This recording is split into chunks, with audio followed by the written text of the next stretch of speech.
નમસ્કાર દર્શક મિત્રો, હું છું એડવોકેટ સોનલ બારિયા. આપ સર્વનું સ્વાગત છે મારી ચેનલ લીગલ વિજ્ઞાનમાં. દર્શક મિત્રો, એક મિત્રનો પ્રશ્ન છે કે કુવાપત્રક એટલે શું અને તે ક્યાંથી મેળવી શકાય છે. તો ચાલો દર્શક મિત્રો, આજે આપણે આના વિશે સંપૂર્ણ માહિતી મેળવીએ. તો દર્શક મિત્રો, કુવાપત્રકનો સમાવેશ એ કહી શકાય કે ગામ નમૂના નંબર જે 1 થી 20 હોય છે તેની અંદરનો જ એક સમાવેશ છે કે જેને આપણે કહી શકીએ ગામ નમૂના નંબર 16. ગામ નમૂના નંબર 16 ને આપણે કુવાપત્રક તરીકે પણ ઓળખીએ છીએ. હવે આ જે પ્રમાણપત્ર છે ક્યાંથી મેળવવાનું? તો દર્શક મિત્રો, સ્વાભાવિક છે કે ગામ નમૂના નંબર 1 થી 20 ના જે પણ પત્રકો છે એ ગામના તલાટીશ્રી સંભાળતા હોય છે. એટલા માટે હવે એની અંદર સમાવેશ થતો ગામ નમૂના નંબર 16 એ પણ આપણે તલાટીશ્રી પાસેથી જ મેળવવાનો રહે છે. હવે એની અંદર શેનો સમાવેશ થાય છે વિગતોમાં? તો એ જે કહી શકાય કે ગામ નમૂના નંબર 16 જેને આપણે કુવાપત્રક તરીકે ઓળખીએ છીએ એની અંદર તમારી જમીનની અંદર આવેલો જે કૂવો હોય છે તેનો સમાવેશ થતો હોય છે. હવે એની અંદર પણ એક જે પ્રમાણપત્ર તમને તલાટી સાહેબ શ્રી દ્વારા આપવામાં આવતું હોય તો એ એવા વ્યક્તિને આપવામાં આવતું હોય કે જેમના સર્વે નંબરની અંદર કૂવો બોલતો હોય. એટલે કે જે તે વ્યક્તિને કૂવો હોય એ કૂવાનું એક સર્ટિફિકેટ મેળવવા માટેનો આ કહી શકે કે ગામ નમૂના નંબર 16 છે. અને એ જ્યારે તમારે કૂવાને લગતી જે તે કહી શકે કે કોઈ કાર્યવાહી કરવાની હોય એવા સંજોગો દરમિયાન તમારે કુવાપત્રક એ રજૂ કરવાનું રહેતું હોય છે. તો આ મેળવવા માટે તમારે તલાટી સાહેબ શ્રી પાસે જવાનું રહે છે અને તેમને તમારે કહેવાનું છે કે મને કુવાપત્રક આપો, એટલે એ તમને કુવાપત્રક આપશે. હવે જાણીએ કે કુવાપત્રકની અંદર વિગતો કઈ કઈ હોઈ શકે. તો દર્શક મિત્રો, તમારો કૂવો જે ગામમાં આવેલો હોય એ ગામનું નામ હોય છે.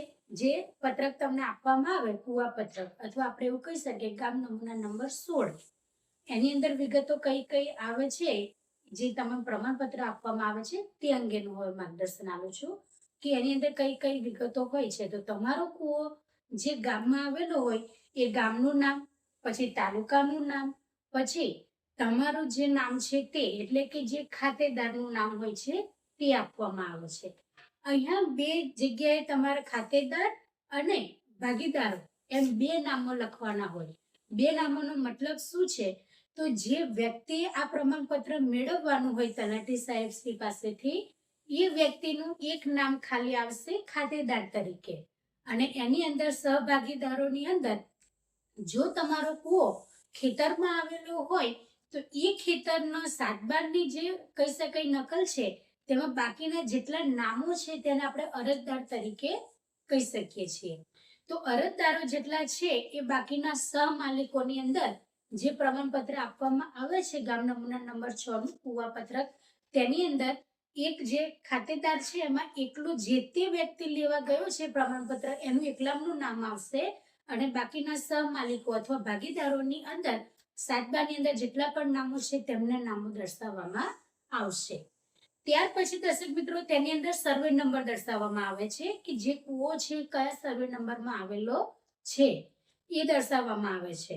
ત્યાર પછી તેની અંદર દર્શક મિત્રો એનું કહી શકે કે ઉપયોગિતા એટલે કે એ કૂવાનું જે પાણી છે એને તમે કેવી રીતે ઉપયોગ કરો છો.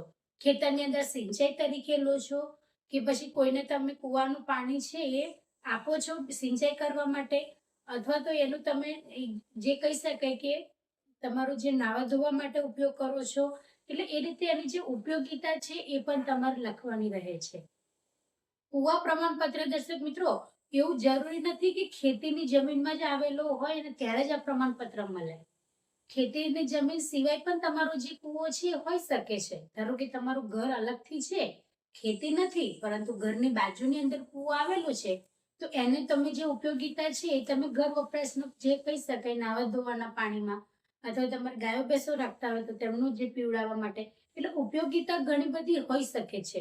એવું જરૂર નથી કે તમે ખેતીની જમીનની અંદર હોય તો સ્વાભાવિક છે કે સિંચાઈ માટે ઉપયોગ થાય, પણ ખેતીની જમીનમાં ન હોય અલગથી હોય પણ એનો સર્વે નંબર હોય એટલા માટે અહીંયા આગળ સ્પષ્ટતા કરવા માટે કહે છે કે કૂવાની ઉપયોગિતા શું છે એ પણ દર્શાવવાનું રહે છે. ત્યાર પછી કૂવો કાચો છે કે પાકો છે એનું પણ કહી શકાય કે એનું પણ તમારે જણાવવાનું હોય છે.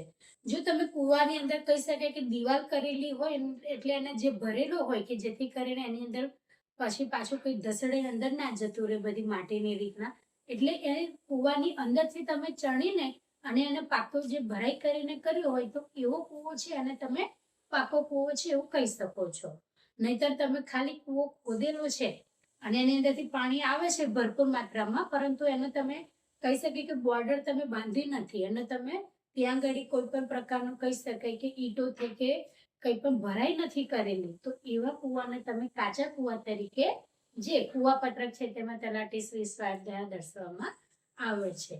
એટલે આ રીતના જે તમારે કહી શકાય કે કૂવાપત્રક છે તેની અંદર તમારો જે પાણીનો સ્ત્રોત જે છે એ કૂવાની વિગત હોય છે. હવે દર્શક મિત્રો, જો કોઈ વ્યક્તિને કહી શકાય કે કૂવાની જગ્યાએ બોર હોય તો બોરને પણ કૂવાપત્રક તરીકે જ એનો ઉલ્લેખ થાય છે. એટલે જ્યારે બોર અંગે તમારે કોઈ પણ પ્રકારનું જે ડોક્યુમેન્ટ આપવો હોય તો તેની માટે પણ તમારા કૂવાપત્રક જ મેળવવાનું રહે છે તલાટીશ્રી પાસેથી. હવે એની અંદર કૂવાની જગ્યાએ જે બોરની જે વિગતો છે એ તમારે દર્શાવવાની હોય છે. એટલે આ રીતે તમારી પાસે જે પાણીના સ્ત્રોત છે અને તે અંગેનું પ્રમાણપત્ર મેળવવું હોય તો આ રીતના તમે મેળવી શકો છો. પછી ઘણીવાર એવું પણ હોય છે કે કૂવો પ્રાઇવેટ છે કે સરકારી છે તેની પણ વિગતો માંગવામાં આવતી હોય છે. તો જો કહી શકાય કે ગ્રામ પંચાયત દ્વારા કૂવો ખોદવામાં આવ્યો હોય, આખા ગામના કઈ હેતુ માટે હોય, ભલે એનીમાંથી સિંચાઈ થતું હોય કે પછી ઘર વપરાશ માટે પાણી વપરાતું હોય, તો એવા સંજોગો દરમિયાન જે કૂવો છે એ પછી સરકારી કૂવાનો એનો જે છે એ થાય. કારણ કે સરકારી કૂવો ગણાય એટલે એની પછી માલિકી હક ન હોય, પરંતુ તમારા ઘરની આજુબાજુમાં કે તમારા જ ખેતરની તમારા ખેતરની સીમમાં જો કદાચ આવતો હોય તો એ રીતના પણ એનો ઉલ્લેખ થતો હોય છે કે કૂવો છે પણ માલિકીનો છે કે સરકારી છે એનો પણ ઉલ્લેખ કરવાનો રહેતો હોય છે.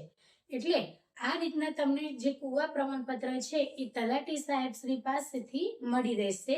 અને ક્યારેક દર્શક મિત્રો, જો તમારા ખેતરની અંદર કૂવો હોય અને તમારે વીજળી કનેક્શન લેવું હોય તો તેવા સંજોગો દરમિયાન તમારા ખેતરમાં કૂવો છે અને તમારે સિંચાઈ માટે જે તે તમારે કહી શકે કે વીજ કનેક્શન જોઈએ છે તો ત્યારે પણ આ કૂવાપત્રક ક્યારેક માંગવામાં આવતું હોય છે.